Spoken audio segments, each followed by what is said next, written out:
aussi opté pour, j'allais dire, une rédaction, en tout cas des mots simples, clairs, qui se réfèrent à votre activité, pour être là aussi également sûr de pouvoir apparaître dans les premiers résultats de recherche.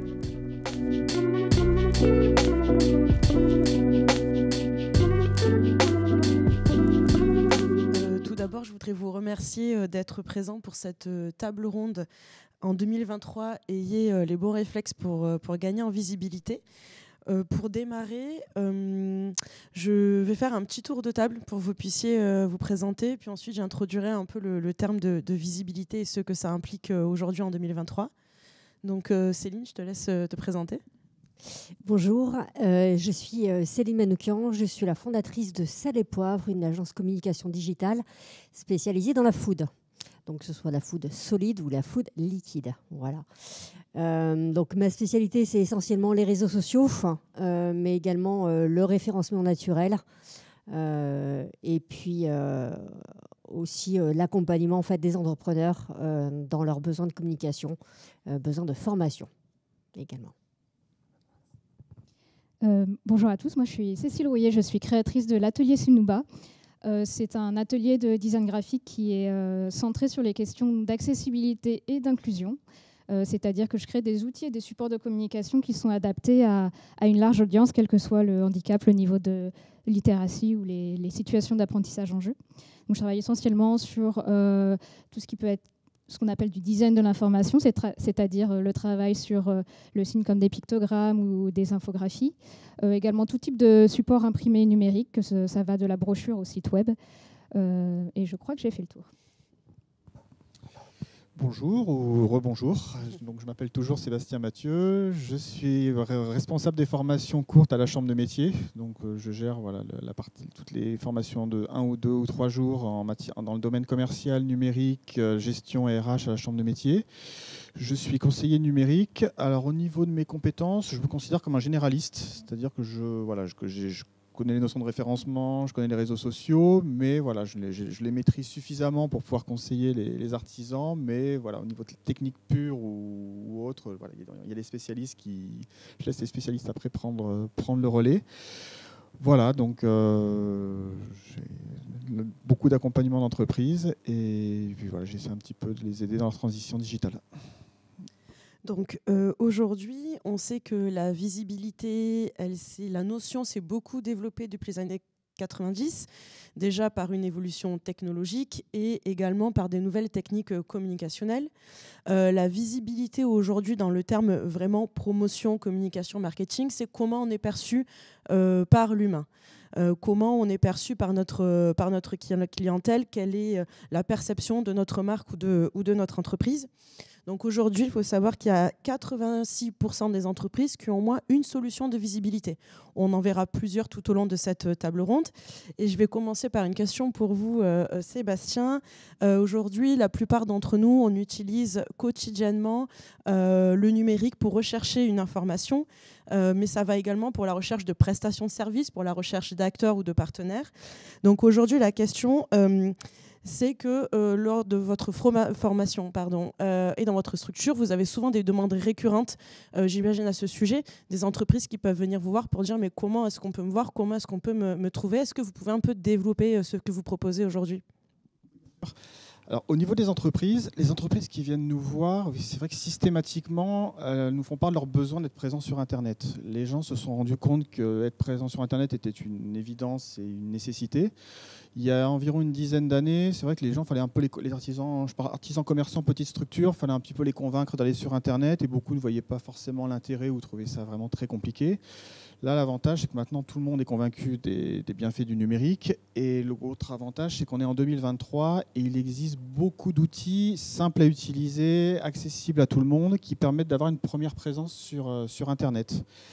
Donc, moi, ce que je peux conseiller aux personnes qui souhaiteraient avoir une présence sur Internet, c'est avant de partir sur, on va dire, des outils complexes entre guillemets, mais la mise en place d'un site Internet, la mise en place d'une constellation de réseaux sociaux, la mise en place de publicité et autres, il existe des outils très simples à mettre en place que je pourrais appeler finalement, je vais utiliser le terme annuaire ou plateforme professionnelle. Alors, on en parlait tout à l'heure. L'outil le plus incontournable, le plus évident pour des entreprises, c'est les fiches établissements Google. Donc, l'ancien nom, c'était Google My Business. Donc là, ça a changé. Google aime bien changer le nom de ses services.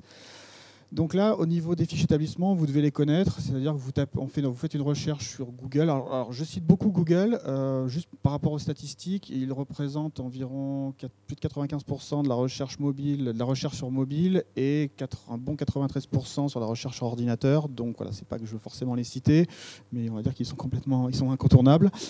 Donc voilà, les fiches établissements Google, c'est lorsque vous faites une recherche, vous tapez soit directement le nom d'une entreprise que vous connaissez, donc à ce moment-là, sa fiche apparaît, ou alors vous tapez faites une recherche, par exemple restaurant, pizzeria, et là vous avez les résultats sur une carte avec les horaires d'ouverture et les avis clients. Donc pour des entreprises, on va dire, dont le référencement est local, ce qui concerne beaucoup l'artisanat ou les commerçants, c'est vraiment l'outil incontournable. Je dirais même qu'avant même d'avoir un site internet ou une présence sur les réseaux sociaux, le fait d'avoir une fiche Google bien conçue, ça peut apporter énormément à une entreprise. Si je peux citer un exemple, j'avais accompagné une personne, un monsieur qui était maçon, aucune présence sur Internet, et c'est vrai qu'il y a des difficultés pour trouver de la clientèle. On a passé beaucoup de temps à optimiser sa fiche, et voilà, donc il a obtenu de très bons avis de ses clients, un 5 sur 5. Et donc depuis, voilà, les gens le contactent régulièrement, et donc le fait d'avoir beaucoup d'avis et que sa fiche soit bien conçue, elle est de plus en plus visible, et ça a un effet, voilà, ça a vraiment des effets positifs, et ça représente actuellement 80% de son chiffre d'affaires. Voilà. Merci Sébastien pour ces informations. Donc là, on parle vraiment du premier niveau. Donc vous l'avez bien compris, on part un peu sur la notion de référencement. Cécile, lors de notre échange, vous m'aviez parlé d'un deuxième niveau de référencement qui aille plus à destination des entreprises qui auraient déjà un site internet ou une présence. Et là, on parle plus de référencement naturel. Est-ce que vous pourriez un peu définir le terme et son intérêt et sa pratique ? Alors en fait, oui, là, on est un petit peu, on va un peu plus loin que la fiche établissement, ou en tout cas ce type de présence. Quand on parle de référencement naturel, imaginons que justement, ce maçon finalement ait créé son site internet, qui peut être vraiment juste un site vitrine. Hein, voilà qui je suis, voici ce que je fais, voici quelques tarifs et des recommandations. Suffisant, on n'a pas forcément besoin d'aller dans tous les sens. Le référencement naturel, c'est comment justement on va dire le navigateur, la machine va lire votre site et faire en sorte que oui, il va aller piocher des mots-clés et se dire oui, voilà ce que vous proposez, voilà ce que le site raconte. Dans ces cas-là, vous allez être référencé j'allais dire de manière dans les premiers résultats de recherche. Ce qu'il faut prendre en compte dans ces cas-là, quand on est sur un site web, c'est qu'on va à la fois avoir une structure de site qui est vraiment logique. On va avoir son titre, on va avoir ses paragraphes, ses boutons, ses services. Là, on va avoir vraiment une structure logique et simple, de manière à ce que vraiment l'ordi puisse lire le site de la même manière qu'un internaute puisse le lire. Ça va vraiment influencer sur la qualité du référencement. Et on va aussi opter pour une rédaction, en tout cas des mots simples, clairs, qui se réfèrent à votre activité, pour être là aussi également sûr de pouvoir apparaître dans les premiers résultats de recherche. Il n'y a pas besoin d'employer des mots qui vont être du jargon métier, ou en tout cas des termes professionnels, parce que vous allez non seulement perdre les internautes qui viennent sur le site, mais aussi pas forcément faire mouche avec le navigateur ou l'ordinateur derrière qui va lire le site. Donc ça peut être en tout cas 2 entrées pour vous permettre d'avoir de la visibilité déjà, et de booster ce référencement naturel. Merci pour ces informations et cette clarification. Céline, vous travaillez également sur le référencement et particulièrement sur la manière de comment le booster. Est-ce que vous pouvez nous en dire un petit peu plus aujourd'hui ? Oui. En fait, moi, j'interviens donc pour le 3e niveau de référencement naturel, à savoir la création de contenu. Donc, une fois que notre site est bien référencé, qu'on a créé du contenu intéressant, Google aime beaucoup en fait les mises à jour. Et rien de mieux en fait pour une mise à jour que de rédiger un blog, que de mettre en place un blog, même pour une entreprise en fait, tout simplement, parce qu'on va pouvoir aborder différents sujets sur la thématique en fait de notre entreprise, avec des questions bien précises, avec des termes justement compréhensibles par tout le monde. C'est ce qui est vraiment le plus important, parce qu'en fait ce sont ces mots clés qui vont être recherchés dans l'outil de recherche de Google, tout simplement. C'est comment mettre en place une serrure, comment changer ma serrure. Et ça, ce sont autant de termes, autant d'éléments que l'on peut intégrer en fait dans un blog au jour d'aujourd'hui.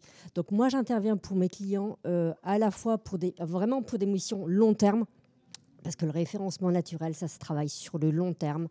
Les effets ne sont pas forcément immédiats, donc il est vraiment important de rajouter régulièrement de nouveaux articles, mais également travailler sur de la refonte d'articles, parce que voilà, Google est vraiment friand de nouveautés. Donc quand on retravaille ces anciens articles avec des mises à jour, ça peut être les mises à jour sur l'actualité tout simplement, ou sur de nouvelles méthodes de travail, et ben voilà, j'interviens sur ces deux points bien précis. D'accord, merci. Donc, vous l'avez vu, on commence déjà un peu à introduire la notion de site Internet. Aujourd'hui, la présence sur Internet, elle est devenue centrale. L'offre de site Internet également, on en a parlé lors de la précédente table ronde. Aujourd'hui, du coup, Sébastien, vous avez souvent affaire à des chefs d'entreprise, j'imagine, qui viennent se renseigner sur le sujet. Et la CMA, comment elle peut intervenir sur un sujet aussi large que l'aide à la création de sites Internet? Alors, au niveau de l'accompagnement, on va dire, anté-création d'un site Internet, la première chose, c'est qu'on a d'abord un échange avec la personne. Donc, c'est soit dans le cadre du diagnostic numérique dont je vous ai parlé, soit dans le cadre d'un simple échange téléphonique. Donc, pour la création d'un site Internet, la première question à se poser, c'est est-ce que je vais faire le site Internet moi-même ou est-ce que je passe par quelqu'un? Voilà, déjà, il faut répondre à cette question. Si vous décidez de passer par quelqu'un, donc il va falloir déterminer un budget, parce que la personne, forcément, un site est payant, et il va falloir préparer un cahier des charges. Donc le cahier des charges, c'est un avis personnel, il y a deux versions d'un cahier des charges. Le premier, c'est sur une feuille, marquer vraiment les fonctionnalités principales du site, la charte graphique, les couleurs principales, qu'est-ce que je dispose pour commencer son site. Et après, il y a le vrai cahier des charges, qui est un document de plusieurs pages, où vraiment il y a toutes les données techniques du site. Et là, il faut se faire accompagner pour un cahier des charges. Au niveau de la Chambre des métiers, on a une formation sur préparer le cahier des charges de votre site, donc une formation d'une journée, où on aide les artisans, on leur présente les différents outils de création de site pour qu'ils fassent un choix. Et une fois qu'ils l'ont choisi, un petit peu, on va un peu les aider à préparer la structure du site, le nombre de pages, comment les pages sont reliées entre elles, et les principales fonctions du site. Après, moi, en général, au niveau des artisans, je leur pose des questions, je leur demande déjà, est-ce qu'ils ont l'envie de créer eux-mêmes un site? Déjà, si on n'a pas envie, rien que c'est une corvée de faire le site, il vaut mieux passer par quelqu'un. Deuxième chose, le budget. Si une personne se crée, je ne vais pas caricaturer, mais une personne se crée en micro-entreprise et qu'elle a un budget de quelques centaines d'euros pour démarrer son activité, je ne pense pas qu'elle ait le budget pour faire un site qui coûterait 1 000, 2 000, 3 000 ou 4 000 euros. Donc déjà, elle partira plutôt sur un site qu'elle fera elle-même. Après, il y a le niveau d'informatique. Si vous avez du mal à ouvrir un mail et que l'Internet, pour vous, c'est quelque chose de lointain, ça va être difficile de faire un site, surtout sur un outil de création tel que WordPress, PrestaShop ou Shopify. On sera plutôt sur des outils plutôt simples. Voilà, donc il y a vraiment ces critères-là. Si la personne décide de faire elle-même son site, il y a plusieurs solutions. Soit elle peut contacter la Chambre des métiers pour suivre une formation. Donc à ce moment-là, on a des formations de 1, 2, 3 jours selon l'outil où on aide la personne, on lui explique les fonctions, elle commence son site et on lui donne les clés pour le finir elle-même.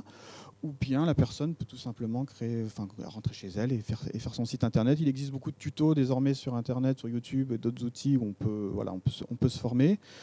Donc voilà. En tout cas, ce que je peux dire, c'est qu'il existe pour chaque besoin, pour chaque niveau, pour chaque budget, il existe des outils adaptés. Donc ça peut aller des outils. Alors, il y en existe beaucoup, je vais sûrement en oublier certains, mais ça va des sites Google. Donc il y a deux types de sites Google. En créant une fiche My Business dont je parlais tout à l'heure, il est possible de générer un site très simple d'une page. Google propose des outils pour créer des sites en quelques clics. Après, on a des outils tels que Wix, Jimdo, Weebly, qui sont des outils pour créer des sites. Voilà, tout est hébergé, ils gèrent tout. On a une interface pour créer son site. Après, on a WordPress, qui est l'incontournable. 40% ou 50% des sites mondiaux sont faits sur WordPress. Par contre, voilà, WordPress, c'est pas le petit outil simple. Il y a beaucoup de menus, c'est complexe, il y a beaucoup de choses à installer. Donc, il faut vraiment être sûr qu'on ira jusqu'au bout. Et ensuite, donc l'idéal, lorsqu'on part sur du WordPress ou du e-commerce, c'est plutôt de passer par un professionnel. Je vois très mal un artisan installer PrestaShop et faire lui-même son site. Je pense qu'il aura du mal à le finir ou il y passera ses soirées. Donc voilà, si je peux, voilà. Il y a une publicité qui passe souvent à la télévision en ce moment, je ne citerai pas de marque, on voit un artisan, un chef cuisinier qui fait tout lui-même, il va même jusqu'à forger ses couteaux, ils ont raison, donc il vaut mieux consacrer son temps à faire ce qu'on sait faire. Mais voilà, en tout cas, sachez que si vous voulez faire un site vous-même, il y a des outils pour, mais bon, le résultat sera correct, voilà, oui. Voilà. Mais après, il faudra peut-être changer d'outil par la suite. Cécile, je vois que vous acquiescez. Oui, complètement. En fait, pour cette question, j'allais peu ou prou répondre la même chose. Tant en termes d'outils, je pense que quand on veut assurer une présence en ligne ou construire un site web, forcément, ça va dépendre de son temps, de son énergie, de son budget, de ses capacités techniques avec le numérique. Je pense que, peut-être pour compléter le propos, je dirais que ça peut paraître une montagne, mais en fait, on peut simplement, pas forcément, mais en tout cas, tâcher encore une fois de viser vers la simplicité. Encore une fois, on peut faire simplement une page où on indique vraiment les principales informations qui seront nécessaires à votre client, de quoi les rassurer, de quoi les informer, et ce sera largement suffisant dans un premier temps, surtout si vous voulez prendre en main votre propre site. Pourquoi pas même aller directement questionner par les réseaux sociaux directement les personnes, les clients que vous visez pour savoir qu'est-ce que vous voulez que je raconte sur cette page, de quoi avez-vous besoin. Comme ça, vous êtes sûr d'avoir tout un ensemble d'informations qui ira droit au but et qui sera pertinent. Oui, j'acquiesçais surtout au propos de Sébastien parce que c'est vrai que les outils type WordPress, Jimdo ou Wix, ou surtout WordPress, je trouve que c'est quand même assez complexe d'approche. Alors pourquoi pas justement aller soit encore une fois sur une fiche Google, ou alors peut-être aller sur WordPress, choisir un thème vraiment très simple et mettre les premières informations et penser que ce site-là, en fait, il sera itératif. En vous disant que voilà, là, j'ai pas tellement le budget. J'ai envie de mettre un peu la main à la pâte, je vais produire une première version, au moins mes clients ils auront accès aux informations dont ils ont besoin, et plus tard, quand j'aurai un peu de budget, ou quand j'aurai plus d'idées, quand j'aurai plus de compétences techniques, aller compléter ici et là en ajoutant je sais pas, une petite recommandation, une galerie d'images, et compléter, j'imagine aussi par des réseaux sociaux, mais je pense que Céline va justement en parler mieux que moi. Eh bien, parfaite transition, merci. Céline, lors de notre échange, justement, vous m'aviez parlé du fait qu'aujourd'hui, les sites Internet sont de plus en plus liés aux réseaux sociaux et doivent même l'être. Est-ce que vous pouvez un peu développer et préciser un peu cette pratique également ? Alors, complètement, Cassandra. En fait, un site Internet, c'est surtout un site institutionnel, un site sur lequel, justement, l'information est figée, même si elle est fraîche, en fait. Et donc le fait de lier son site Internet à ses réseaux sociaux, ça va permettre à vos clients, à vos prospects également, d'avoir des informations fraîches en fait, sur votre actualité. Savoir ce que vous allez faire justement si vous avez des journées portes ouvertes prévues, connaître les différents chantiers sur lesquels vous avez travaillé dernièrement, connaître vos derniers produits, les informations aussi sur la législation sur votre métier. Ce sont autant d'informations véritablement fraîches, voilà, que vous pouvez communiquer sur vos réseaux sociaux et qu'on n'aborde pas nécessairement sur son site Internet. Donc, d'où l'importance justement de lier son site Internet à ses réseaux sociaux et bien mentionner justement tous les réseaux sociaux sur lesquels vous êtes pour que vos prospects puissent choisir celui qui lui convient le mieux et sur lequel il a l'habitude d'aller aussi. Et du coup, justement, donc vous parliez de mettre en avant les nouveaux produits, les nouveaux services. Aujourd'hui, les réseaux sociaux, on sait que ça permet d'être référencé, identifié en tant que professionnel, en tant qu'expert. Du coup, Céline, comment bien choisir son réseau social et surtout, pourquoi ? Alors, bien choisir son réseau social, ça passe par plusieurs étapes. Il y a tout d'abord, la première étape, c'est celui du persona. c'est savoir en fait qui est son client idéal, savoir les différentes caractéristiques de son persona. Ça, on abordera justement plus en détail cet après-midi dans la table ronde de 14h. Donc, on espère vous retrouver tout à l'heure. Donc, c'est vraiment travailler son persona, savoir qui est son client idéal. Et une fois qu'on sait qui est son client idéal, c'est du coup bien choisir l'endroit où il se trouve. Justement, parce que vous n'allez pas choisir d'être sur Instagram tout simplement parce que Instagram vous plaît. Il faut absolument que vos clients soient sur Instagram pour choisir justement d'y aller. Sinon, ça n'a strictement aucun intérêt. Si c'est pour vous faire plaisir, vous êtes là pour faire du business. Donc, le but du jeu, c'est quand même d'être présent là où sont vos futurs clients. Le troisième point plutôt, c'est de mettre en place une stratégie. Une stratégie donc pour vos réseaux sociaux, c'est de bien réfléchir. Ça, on l'a abordé tout à l'heure justement lors de la première table ronde. C'est vraiment important de bien se poser, de savoir exactement donc là où on va communiquer, d'accord, mais également ce sur quoi on va communiquer. Quel est l'objet, quel est le ton avec lequel on va l'aborder, quelles sont les différentes typologies de contenu que l'on va créer. Et donc, la quatrième phase, c'est justement la création de contenu. Savoir être régulier dans la création de son contenu parce que l'algorithme, tout simplement, des réseaux sociaux est très gourmand. Il faut publier régulièrement pour être visible. Et donc, ça, c'est vraiment un point sur lequel il faut vraiment travailler et qui n'est pas forcément facile quand on est entrepreneur parce qu'on veut se focaliser essentiellement sur son business. Mais la communication pour son business, c'est quand même super important. Et donc Sébastien, j'imagine que vous rencontrez souvent des chefs d'entreprise qui peut-être dans leur vie personnelle, justement, ont l'usage des réseaux sociaux, ils se disent moi aussi je veux y aller, moi aussi je veux y être. Et comment vous leur permettez un peu de structurer un peu cet aller vers, cette présence sur les réseaux sociaux? Oui, effectivement, les réseaux sociaux, comme les annuaires et les sites, c'est la troisième grande thématique en matière de numérique. Au niveau des réseaux sociaux, au niveau de l'accompagnement, déjà, il y a le choix du réseau social, comme vous disiez. Donc, il faut choisir... il n'y a pas vraiment de nombre de réseaux. Enfin, on peut être sur un ou plusieurs réseaux sociaux, il n'y a pas vraiment de règles.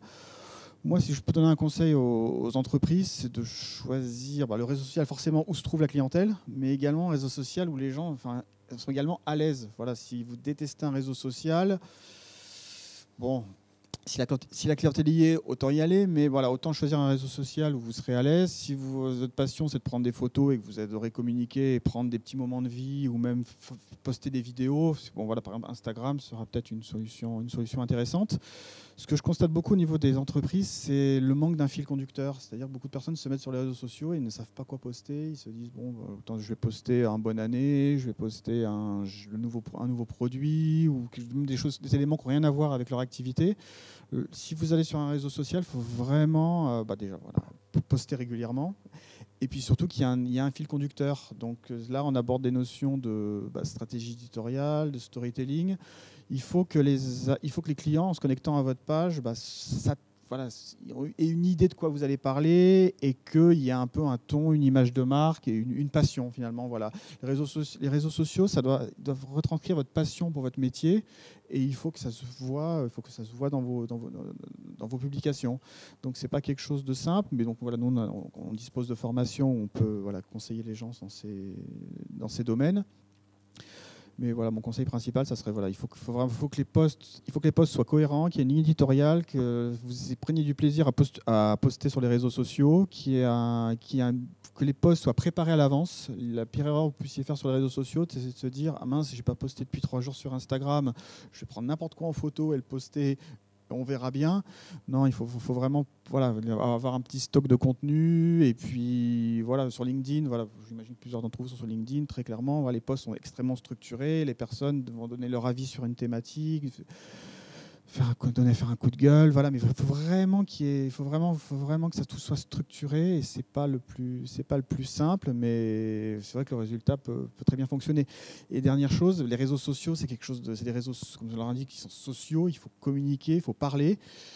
Donc moi, par exemple, à titre personnel, je n'aime pas trop me mettre en avant, minimum posté. Voilà, c'est le strict minimum. Et si vous voulez que les réseaux sociaux fonctionnent, il faut vraiment parfois se dévoiler ou communiquer avec sa clientèle, répondre aux commentaires, faire des lives. Et oui, c'est quelque chose par lequel vous devrez sûrement passer. Voilà. Merci pour ces précisions et ces mots justes. Du coup, Cécile, vous travaillez beaucoup sur l'accessibilité. Alors tout d'abord, c'est vrai qu'on peut parler de numérique responsable. C'est une notion qui nous tient à cœur à la Mêlée, puisqu'on essaye vraiment de travailler sur tous les enjeux environnementaux et sociétaux. Donc c'est pour ça aussi qu'on souhaitait un peu mettre ce fil conducteur aujourd'hui en place lors de nos tables rondes. Justement, on parlait de réseau social. On sait qu'aujourd'hui, c'est des millions et des millions d'utilisateurs.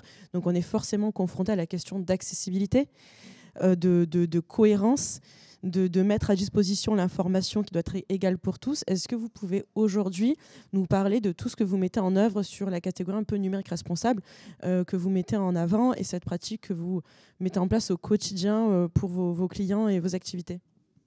Oui, alors moi derrière communication responsable, j'entends beaucoup de domaines différents. Ça peut être de l'éco-conception, poster en ayant justement derrière une responsabilité environnementale. J'entends éthique, essayer de ne pas piéger, on va dire, les clients à les pousser à vendre parce que vous avez mis un mot en avant et le fait de pouvoir le refuser en tout petit comme ça, comme sur les contrats, si vous voyez. Et en tout cas, que ça va les pousser à faire une action alors que ce n'était pas forcément ce qu'ils recherchaient. On parle d'accessibilité, c'est-à-dire qu'il y a énormément d'internautes qui naviguent de manière très, très différente selon leurs capacités ou leurs connaissances. Et on parle d'inclusion. Là, ça va être plus être sur la question de la représentation. On parle beaucoup de communication inclusive désormais.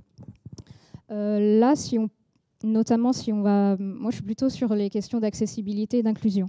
Quand on parle d'accessibilité, on parle de mettre à disposition l'information pour des publics en situation de handicap, mais en handicap large. Hein, ça peut être handicap psychique, moteur, physique, mais également culturel et géographique. Tous vos internautes n'ont pas forcément bien maîtrisé le français, bien maîtriser l'outil numérique ou avoir une bonne bande passante pour pouvoir consulter votre site web, par exemple. Donc, il faut vraiment essayer de se mettre à la place de cet internaute qui est votre potentiel client et qui n'a pas forcément les mêmes moyens, les mêmes capacités de pouvoir accéder à l'information que vous donnez. Je vais donner peut-être un exemple concret. Par exemple, sur les réseaux sociaux, on va souvent poster des images. Il faut savoir que vous pouvez avoir des internautes qui ont des problèmes de vision ou des internautes qui justement n'ont pas accès à une bonne bande passante et dont les images ne vont pas charger sur les réseaux sociaux. Donc vous avez un petit réflexe que vous pouvez avoir, c'est d'aller décrire l'image, soit un peu dans le back-office ou en tout cas dans les coulisses d'Instagram ou de LinkedIn en ajoutant une alternative à l'image, c'est comme ça que ça s'appelle, soit en la décrivant directement dans la publication que vous allez justement publier. Ça peut être un réflexe parmi d'autres pour faire en sorte que chacun puisse vraiment accéder à l'information que vous partagez. Sinon, vous allez laisser des gens sur le côté. Et je parlais de pas de bande passante, mais ça peut valoir pour les personnes qui vivent à la campagne en limite zone blanche, mais aussi quand vous passez dans un tunnel et que tout d'un coup, vous avez plus de réseau alors que vous avez un rendez-vous très, très important, que vous avez vraiment besoin de cette information. Donc, rien que le fait de prendre une minute à dire sur cette image, je vous dis que ce service pour aller vous dépanner coûte tant et je suis disponible à ce numéro, là déjà, vous allez pouvoir ramener le client à vous. Qu'est-ce que je pourrais parler d'autre ? Je pourrais parler d'un point de vue peut-être plus graphique, en tout cas. Là, on évoquait une cohérence. Je pourrais parler d'un point de vue, par exemple, de couleur et de typographie. On va vraiment axer toute sa communication visuelle sur les réseaux, mais aussi sur le site web, pour le coup, sur travailler sur un nuancier qui soit bien lisible. On ne va pas écrire en jaune fluo sur fond blanc, clairement, même que ce soit si on a un handicap ou même en tant que lecteur sans difficulté, ça va être complexe forcément d'accéder à l'information. Donc, bien essayer de bien contraster à la fois son texte avec le fond, avec son arrière-plan. Et peut-être une dernière petite chose à prendre en compte, on va tâcher d'utiliser aussi des polices de caractère qui soient lisibles. On peut faire preuve de fantaisie, mais si par exemple, je sais pas, vous êtes coiffeur et que vous avez envie de trouver une typographie qui fait des boucles comme ça, qui rappellent les cheveux, mais qu'on a du mal à lire, là, ça va être un peu complexe. Donc pourquoi pas de toute façon tabler sur quelque chose d'assez simple, mais qui est efficient et qui ne va pas perdre encore une fois un internaute, un potentiel client sur le chemin. Donc tout ça, vraiment, ça contribue à rendre le web plus accessible à une large audience et aussi plus inclusif. Ah, peut-être que je peux donner une dernière petite idée, pardon. Mais il y a vraiment un élan, une volonté en ce moment que la représentation soit un peu plus fine, un petit peu plus authentique sur les réseaux. Et actuellement, il y a justement les banques d'images traditionnelles, peut-être que vous connaissez, qui s'appellent Shutterstock, Getty Images, eStock.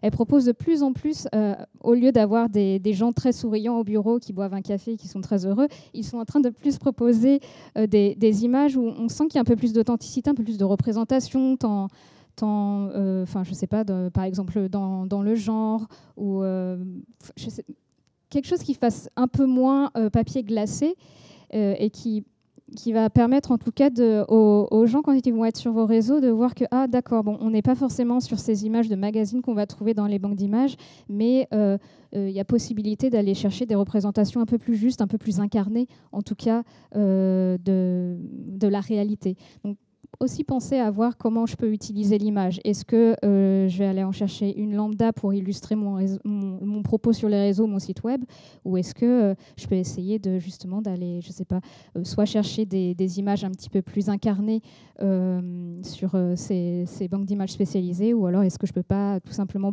prendre en photo mes propres clients pour raconter de manière un peu plus juste et sensible ce que j'ai envie de dire. Et je crois que c'est déjà pas mal. Bon, je pourrais durer des heures, alors je vais peut-être m'arrêter là. Merci pour toutes ces précisions. Sébastien, aujourd'hui, la SAMAL a quand même un rôle assez prépondérant auprès des chefs d'entreprise dans leur transition numérique. Est-ce qu'aujourd'hui, c'est une thématique dont vous vous saisissez, ou en tout cas, vous essayez d'aller travailler, ou peut-être lier de nouveaux partenariats avec des acteurs qui sont déjà sur ce sujet ? Sur le sujet de l'inclusion et du numérique responsable, que ce soit au niveau des enjeux environnementaux, sociétaux. Alors, je vais être honnête, pas vraiment. Disons qu'au niveau des accompagnements, notre mission première, c'est de permettre à des artisans d'avoir leur première présence numérique et de la réussir, d'aller jusqu'au bout. Après, pour rebondir sur les propos de Cécile, oui, effectivement, au niveau des conseils en matière de lisibilité des polices, parce que très clairement, voilà, désormais, les sites internet, lorsqu'on les crée souvent sur un ordinateur, mais il y a une version mobile, donc le site est adapté à tous les types de formats. Et dans les premiers conseils qu'on peut donner aux artisans, aux entreprises en général, c'est de bien vérifier la taille des polices pour que tout le monde puisse effectivement consulter le site, même des personnes qui ont des problèmes de vision. Il y a la cohérence des couleurs, éviter d'avoir des chocs de couleurs un peu trop importants. On aborde également la notion de vitesse, effectivement, pour éviter que des personnes en zone blanche ou presque ne puissent pas se connecter au site. Après, il faut savoir que la vitesse du site, ça peut avoir un impact sur le référencement indirectement. Donc on conseille, la vitesse du site, c'est vraiment un domaine très important. Après, il faut savoir aussi qu'au niveau de la Chambre des métiers, on a outre les accompagnements numériques, on a des accompagnements dans les démarches environnementales. On a des labels, zéro déchet, on a des éco-défis, imprime vert. Donc j'ai des collègues qui proposent de l'accompagnement dans le domaine du développement durable, et on conseille aux gens d'intégrer ces labels et d'expliquer un petit peu leur démarche sur leur site internet. Lors du diagnostic numérique, j'avais également essayé de regarder un petit peu la consommation théorique du site par rapport à son poids ou sa structure. Bon, voilà, c'est des petits détails qui peuvent intéresser certaines personnes, mais voilà. Donc, pour être honnête, c'est des sujets qu'on aborde indirectement. Donc, tout ce que vous avez pu citer, on en parle. Mais voilà, la démarche vraiment d'accessibilité ou d'inclusion au niveau d'un site, c'est pas une démarche qu'on a totalement, et on essaie vraiment de faire la base, c'est d'avoir une présence sur Internet, et une fois que les personnes sont bien au point, effectivement, on pourra aborder ces thématiques, mais dans un premier temps, c'est trop avancé. Eh bien, merci également pour ces retours. C'est vrai que cette thématique, elle devient de plus en plus d'actualité, de plus en plus centrale, mais aujourd'hui se pose la question de la démystifier. J'ai envie de dire, le tout n'est pas de dire numérique responsable, mais de pouvoir l'expliciter avec des exemples concrets. Donc, merci Cécile pour ces précisions. Également à la CMA, le but est aussi d'accompagner. Il nous reste un peu de temps, donc c'est parfait.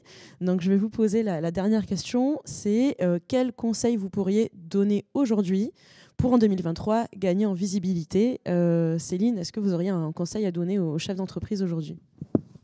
Alors j'en ai même 3. Tout d'abord, c'est commencer à cumuler les différents leviers de visibilité dont nous avons parlé juste au début de la table ronde. Donc tout ce qui est SEO, le site et les réseaux sociaux. Mon deuxième conseil serait de déléguer, surtout pour rester vraiment focalisé sur votre cœur de métier. Parce que la communication, c'est un métier à part. Et vous, votre métier, c'est peut-être tout simplement de faire du pain, réparer des serrures, faire de la peinture, et pas nécessairement la communication. Et le troisième point, c'est demander des recommandations à vos clients et justement utiliser, comme le disait Sébastien tout à l'heure, des plateformes comme Google Maps, qui est donc le nouveau nom de Google My Business, et qui permet justement d'apporter une vraie preuve sociale à vos futurs clients. Et ça, ces éléments-là, justement, sur Google Maps, vous pouvez les intégrer à votre site Internet et ça vous donne justement une vraie crédibilité. Voilà mes 3 conseils. Eh bien, merci Cécile. Vous avez peut-être un conseil ou plusieurs à donner? J'en ai plusieurs, dont un qui se rapproche de ce que Céline vient de dire. Je pense que le premier conseil que je donnerais, ce serait de déléguer tant que possible. Encore une fois, pour se concentrer sur son cœur de métier. Petite expérience personnelle, alors même si pour le coup je peux maîtriser les outils numériques et je fais du web design, de faire mon propre site internet, ça m'a pris du temps.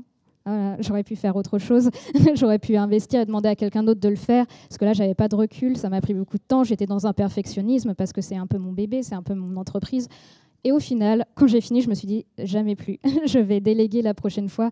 Ça me permettra vraiment de pouvoir compter sur quelqu'un qui va vraiment prendre soin de ça et de me concentrer sur d'autres aspects que j'avais envie de développer, la communication par exemple. Donc je dirais déléguer ou au moins se faire accompagner ou avoir quelqu'un qui conseille à côté. Ça serait vraiment le premier conseil.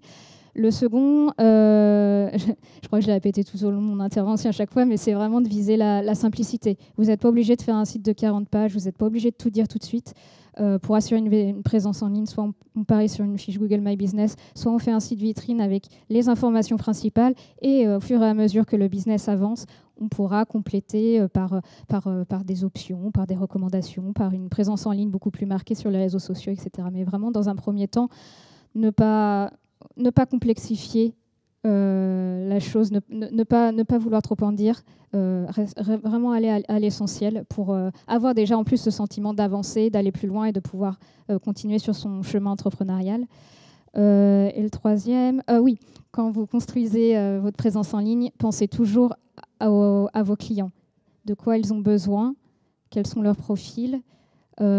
Pourquoi pas directement aller leur parler, que ce soit en ligne via des questionnaires, des sondages réseaux sociaux, mais directement aussi, pourquoi pas en présentiel durant des événements en disant voilà ce que j'ai mis sur mon site, est-ce que ça vous convient, de quoi auriez-vous besoin en plus, voilà, comme ça vous entrez directement en contact, il se crée déjà une connexion, une écoute et la visibilité sur les réseaux, la manière dont vous vous présentez sur les réseaux sera d'autant plus pertinente et accordée aux attentes de vos publics. Eh bien, merci Sébastien aussi. Peut-être avez-vous des conseils? Tout a été dit. Donc, moi, je suis d'accord. Il faut savoir déléguer. Il faut bien connaître sa clientèle. Mon conseil, ce serait de rester simple, faire au plus simple. C'est-à-dire, vraiment choisir des outils, pas trop, des outils qu'on va bien maîtriser. Dans un premier temps, en fonction du budget, ne pas hésiter à utiliser des outils existants. Par exemple, vous voulez vendre en ligne, plutôt que de créer un site de e-commerce qui va vous coûter cher ou prendre du temps, pourquoi pas regarder les places de marché. Il existe des marketplaces où vous pouvez mettre vos produits, ça peut être un bon début.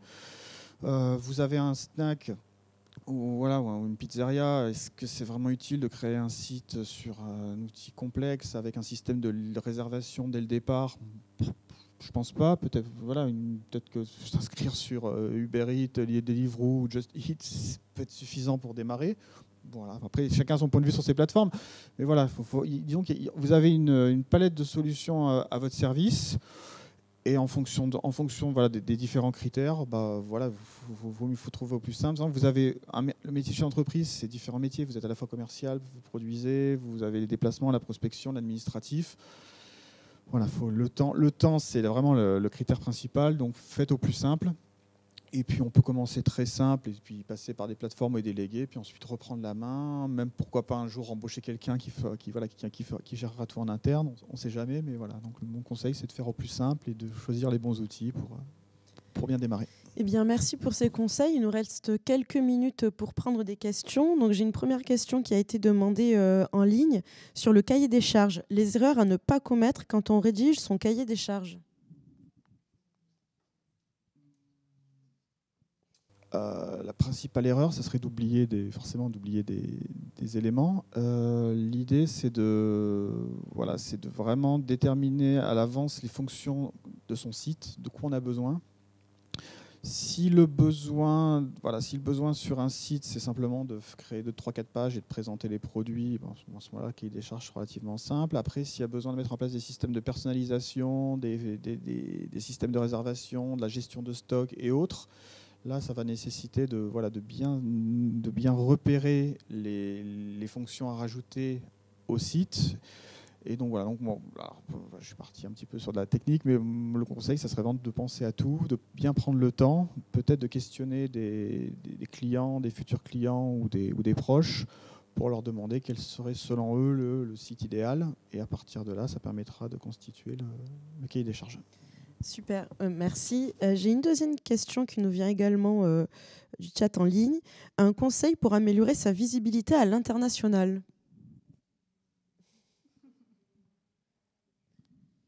Sébastien, je vois que...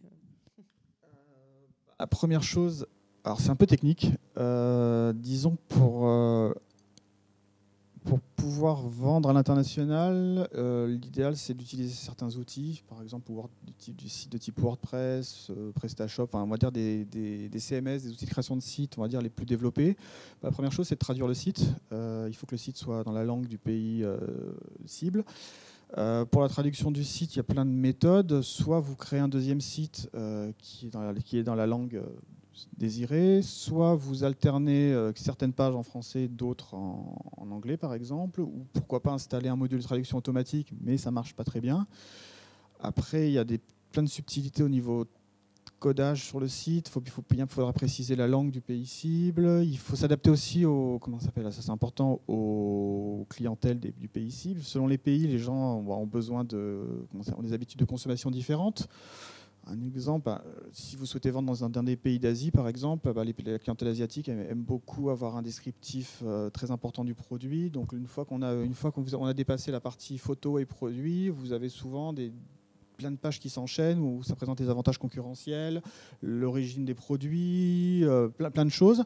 Et à ce moment-là, si on souhaite vendre dans ce type de pays, il faudra peut-être allonger, fortement développer les fiches produits. Donc, le mieux, le mieux, c'est de se faire accompagner par un spécialiste, parce qu'on touche à la fois à la technique pure sur le site et également aux habitudes de consommation. Et voilà, on me dit je souhaiterais vendre au Venezuela ou en Birmanie, je suis incapable de dire ce que les clientèles locales ont envie de voir sur le site. Ouais.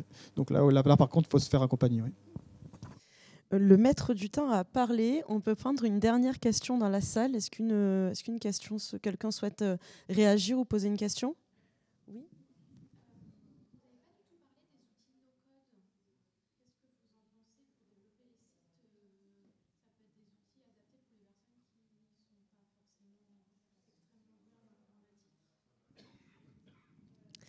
Alors, pour répéter un peu la question, parce que je pense qu'on n'a pas entendu en ligne, la question se posait au niveau du no-code, qui est une nouvelle pratique, en tout cas on peut dire de codage, mais pas réellement. Donc, je pense que Cécile pourra peut-être un peu mieux l'expliquer que moi, mais qui effectivement pourrait peut-être servir aux personnes les plus débutantes.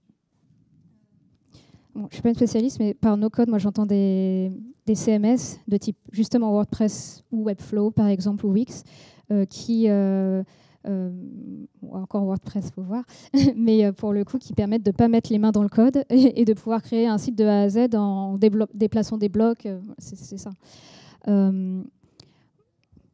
Moi, je trouve que c'est des solutions intéressantes, forcément, parce qu'on peut aller vite sans avoir besoin justement de connaissances techniques poussées. Je mettrais un bémol parce que souvent, derrière ce type de ce qu'on appelle des CMS, on va avoir tendance à, quand on n'a pas des connaissances basiques sur la structure d'un site web, donc là on parle un peu de code, le titre numéro 1, le titre numéro 2, le paragraphe, le lien, on peut vite caler des blocs ensemble et pas nécessairement faire en sorte que la structure derrière soit hyper lisible, notamment par votre ordinateur ou par votre device. Bon, ça y est, je trouve plus les mots en français. Mais ça va apparaître un peu dans le désordre et pas avoir une structure vraiment très, très logique. Donc je comprends un peu l'attrait et cette facilité et cet aspect très très visuel qui permet de construire en bloc un peu en mode Tetris et qui permet d'aller vite. Mais oui, en général, c'est quand même intéressant de pouvoir avoir une structure qui soit vraiment très claire en arrière-plan. Là, je parle un peu d'HTML, de CSS ou de ce qui se passe derrière au niveau des langages informatiques. Donc c'est encore une fois toujours mieux de se faire accompagner, ne serait-ce que pour avoir des conseils ou une petite sensibilisation à, en fait, derrière un site web que je vois qui est visible, comment ça se passe, qu'est-ce que je dois prendre en compte et comment je dois qualifier tous ces petits blocs que là je vais mettre en place. Donc c'est des bonnes solutions, mais il faut avoir quand même une petite connaissance technique derrière. Eh bien, en tout cas, merci pour toutes ces connaissances partagées. Je pense qu'on peut conclure cette table ronde sur deux mots, deux notions. La première qui est la simplicité. Vous l'avez tous répété, parfois aller au plus simple. Et également pouvoir prendre un peu de la hauteur aussi, aller consulter à l'extérieur. Donc autant déléguer qu'aller se renseigner et parler à ses clients, c'est aussi important pour gagner en visibilité. Je vous remercie d'avoir pu participer à cette table ronde et également à toutes les personnes présentes dans la salle.